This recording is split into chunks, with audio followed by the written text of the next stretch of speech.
Ralph Nader and Joan Claybrook are two icons of the consumer rights movement in America. They are responsible for many of the life-saving regulations we take for granted today, such as retractable stop signs on school buses and seat belts and airbags in cars. Ralph Nader, 89, is a native of Winsted, Connecticut, where he built the American Museum of Tort Law.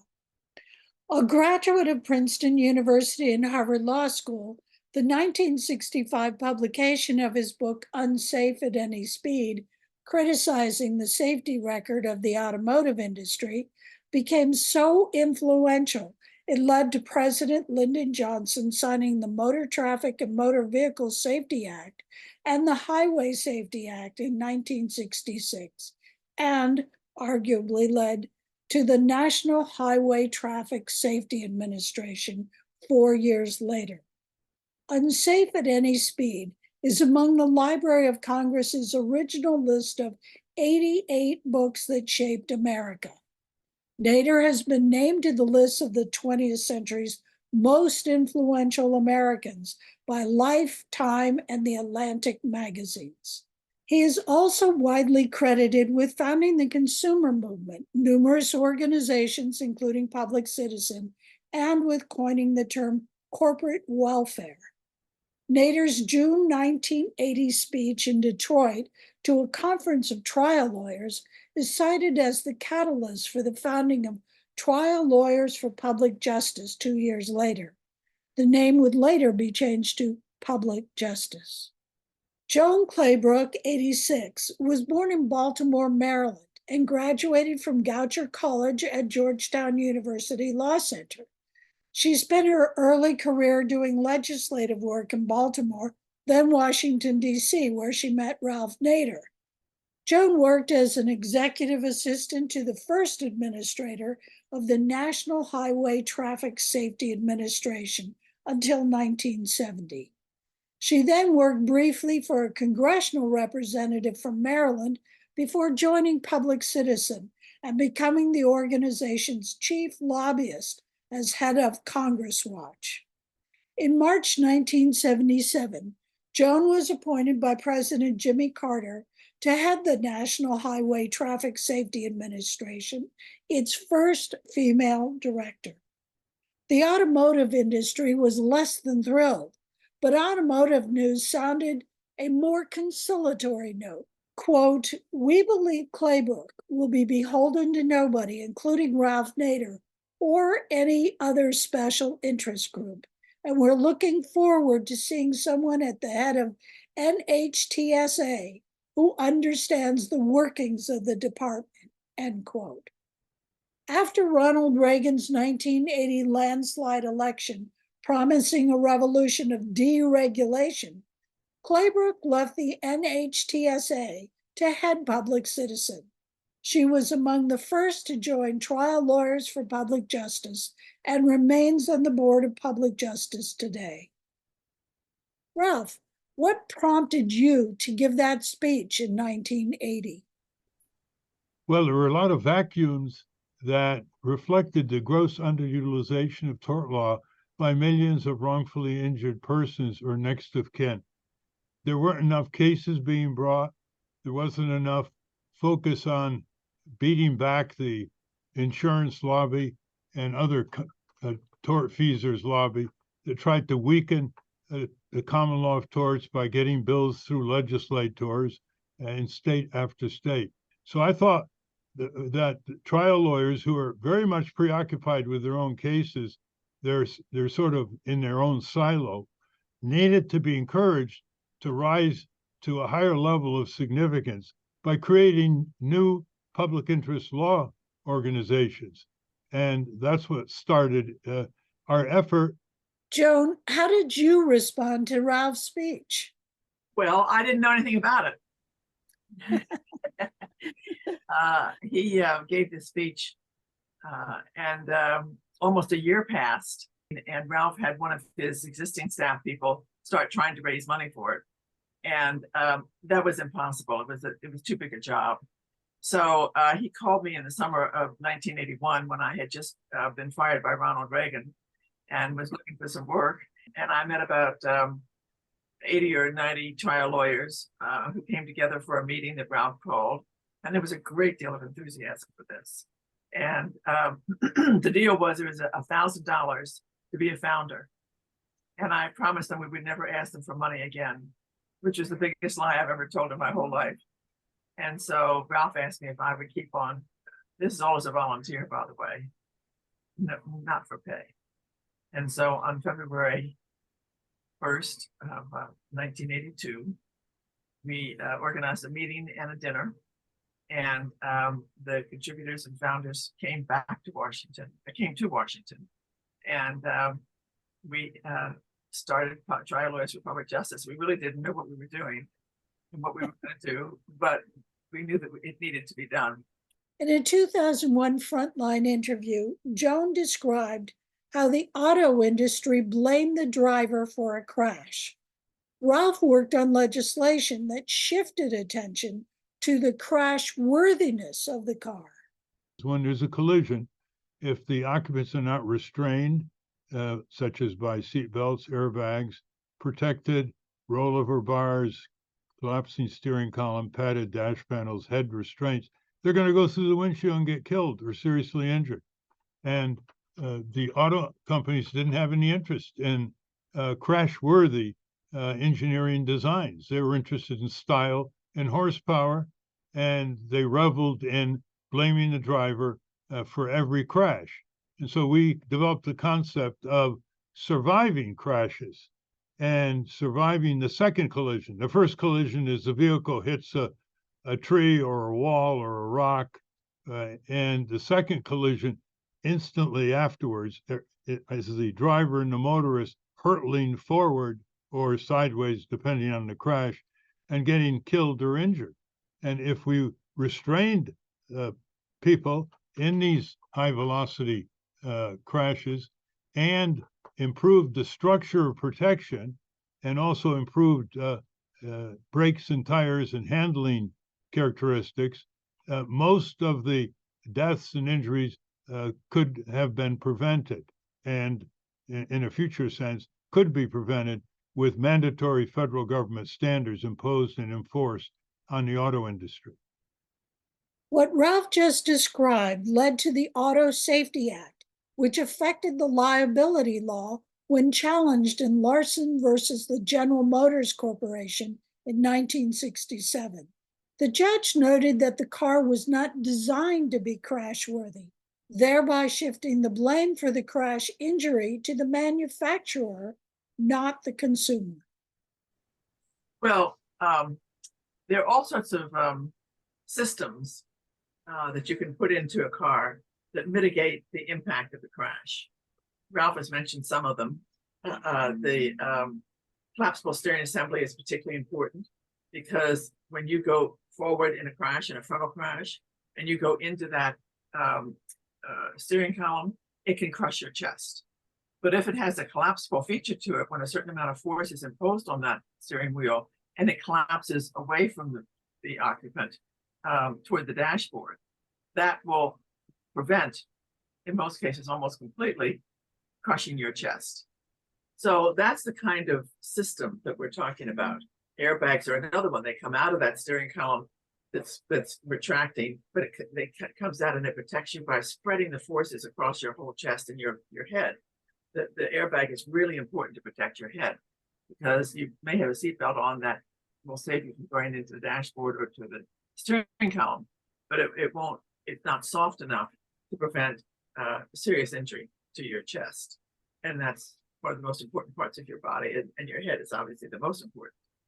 And so there are other systems like door locks on doors that keep the doors from coming open.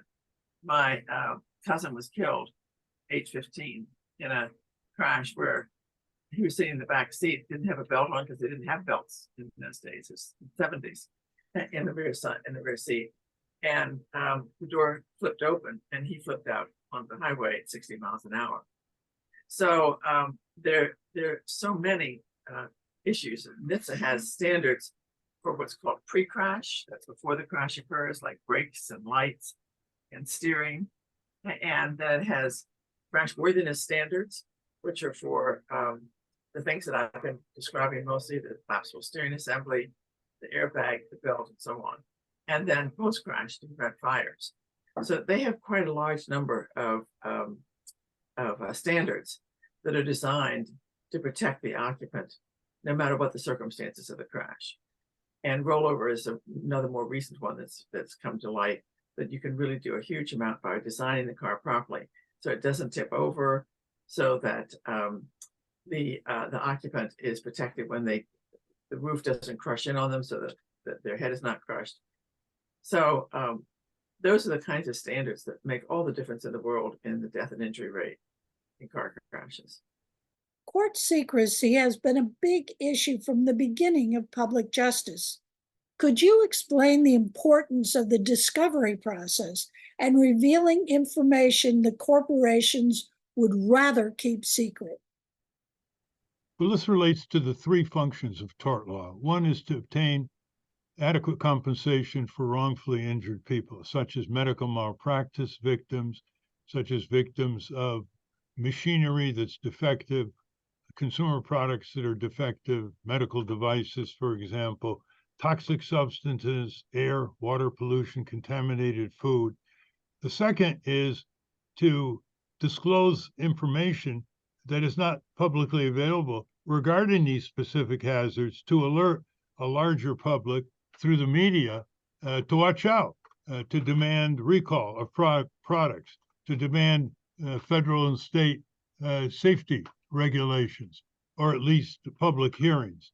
The third is deterrence, that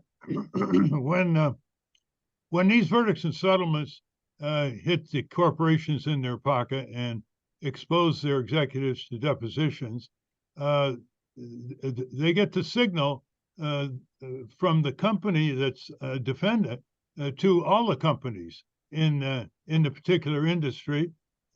Engineers get alerted. Maybe they get a better hearing inside the company because of the specter of litigation reaching their own company. So it's compensation, disclosure, deterrence. Now, this requires full discovery and trials. The problem is that the number of civil jury trials has been plummeting for decades.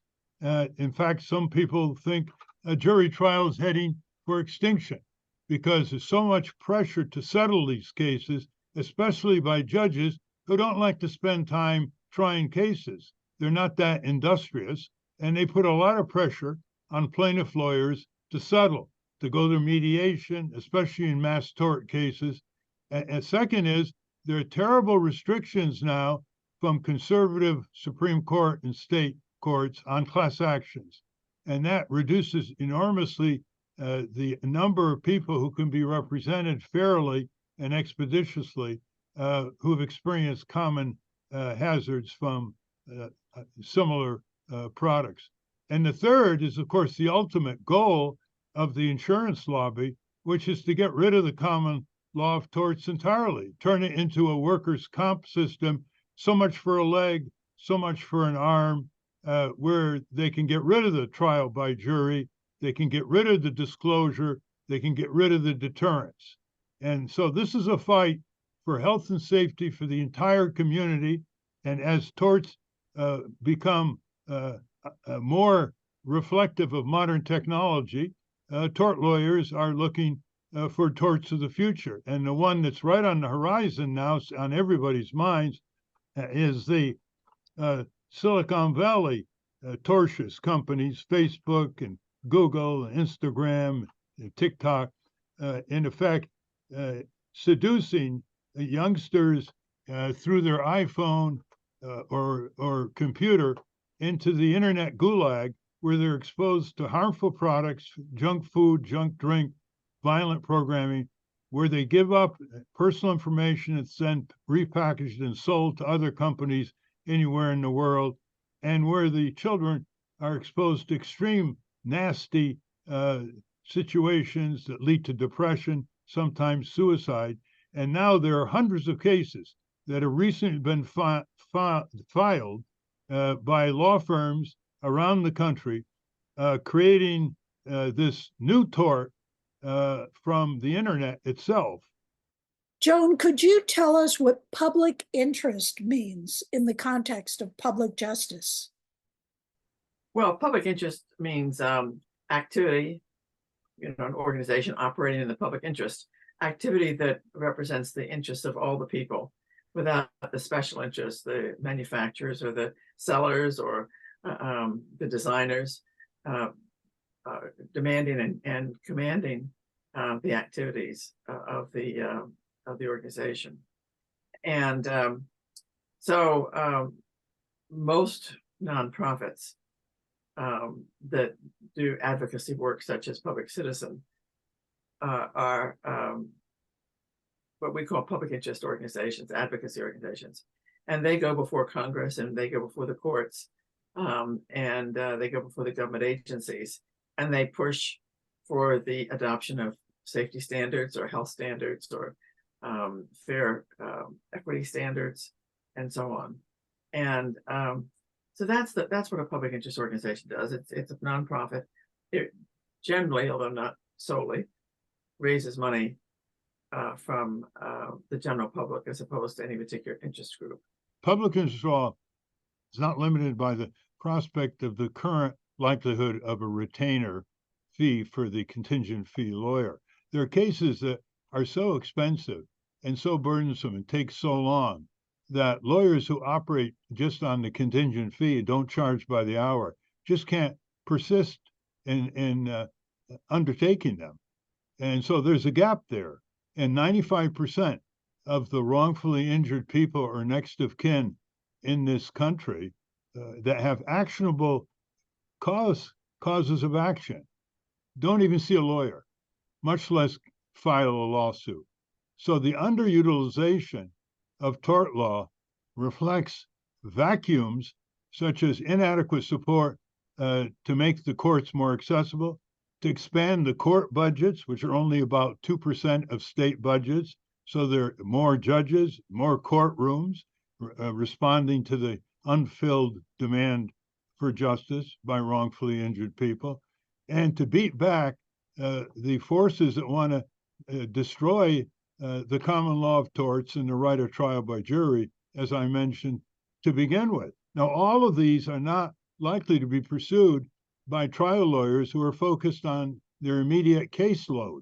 And that's why we see a broader opportunity for what is called nonprofit public interest law that advocates for legislature, advocates for legislative changes, regulatory standard expansion, as well as invigorating the frontiers of the common law of torts by judicial decisions, and also encouraging people to serve on juries and educating people about the law itself. Ralph, where do you stand now thinking about public justice? The way trial justice is at the present time.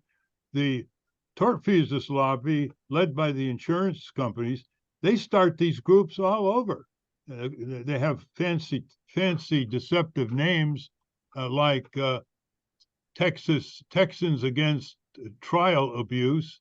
But they're there right on top of the legislators in state capital after state capital. And if there isn't a countervailing force, we're going to see a dwindling number of actual trials, dwindling number of trials by jury, and forcing limited number of cases compared to the fuller utilization of tort law to go to settlements under time pressure and coercion by judges who also take over the mediation process. And you know that is a very dim future for a republic that was started by our founding fathers, who put on number 2 in their grievances to King George III after no taxation without representation. The second one was, you are taking away our right of trial by a jury of our peers in our community. That's how they valued trial by jury and access to the courts. And we should recognize their legacy by expanding access to the courts, expanding the number of litigated cases, expanding judicial resources and budgets, So no discussion of tort law should ever sideline the serious damaging role of these corporate law firms who love anonymity and love to develop secret settlements so that there's no disclosure or deterrence arising out of tort law conducted in an open courtroom before a jury. Well, public justice started out with a few cases that were quite experimental. One dealt with the FBI and the killing of a woman from Michigan who went to Mississippi, or was it Mississippi, to help in the integration of that state.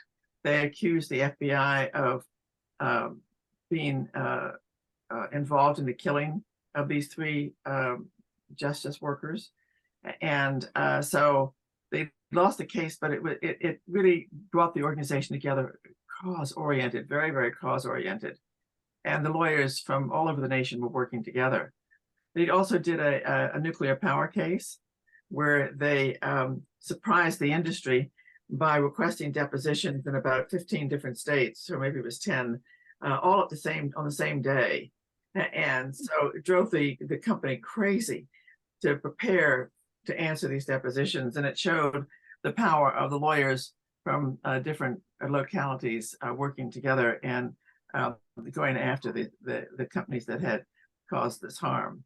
And they worked on court secrecy. It was something that we used in trying to sell people to join the organization. It was very important because often the defendants in these cases will request protective orders so that the information that's developed in the case, which is very valuable, is never known by the public and not known by the regulators. And I had been a regulator and I knew that. And so I was able to articulate how important it was for the facts to be disclosed publicly so the regulators could bring lawsuits or investigations and try and penalize the companies that had caused the harm. And to this day, there is a major work and project going on court secrecy. Richard Citron, who about 5 years ago gave a substantial grant to public justice to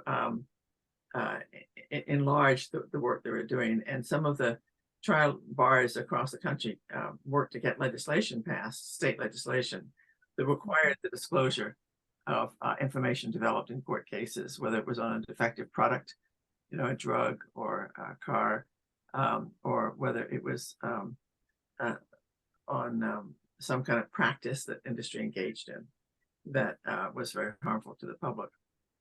One of the most interesting cases that started off just with one case by Arthur Bryant, who was suing universities who allocated funds for sports activities and training and playing games, the football games or the basketball games and so on. They allocated it mostly to men's sports, and the women's sports were really cheated.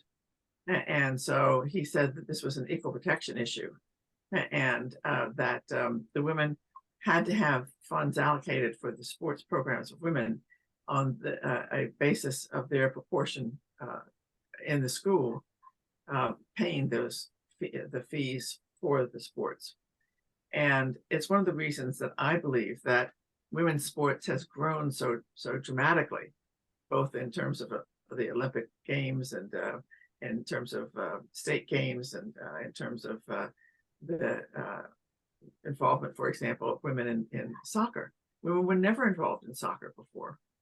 And so Arthur won that first case against Brown University, and it was a resounding victory. And most recently, thanks to the pressure from Bill Trine, who was a president of public justice from Colorado about the 5th or 6th year that it operated, he was very interested in prisons and the discrimination against prisoners.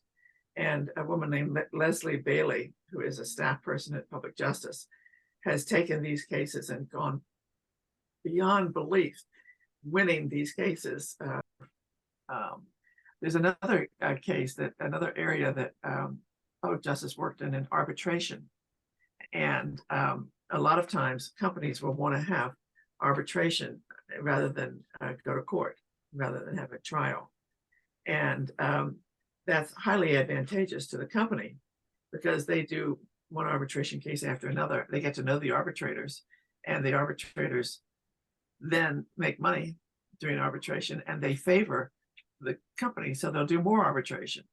But for the citizen, it's often very unfair, and the case is almost always decided for the companies.